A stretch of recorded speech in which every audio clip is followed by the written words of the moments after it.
Nasikia Ebola imekuja. Nasikia inatoka Amerika sasa watengeneze hapa hospitali Kenya. Kwani umerogwa? Na madaktari watatoka huko wakuje huko ije walete hiyo Ebola.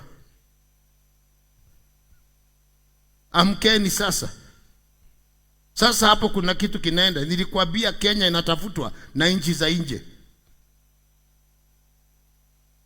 Nilikwambia 5 years ago wanatafuta Kenya landing.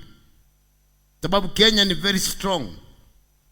Kenya ni very strong. Jiulize kama maswali. Why this happen? Watoto hawa unaona hiyo sacrifice ya watoto 16, kuna kitu ndani.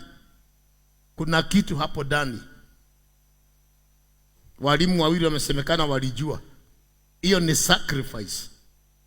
Na inafanywa kila mwaka. Ni sacrifice. Demonic imekuja Kenya.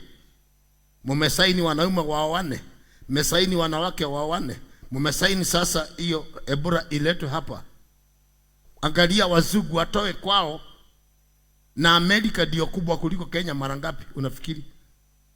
Amerika utaenda almost 8 hours juu na ndege hauja land juu. Amerika peke yake.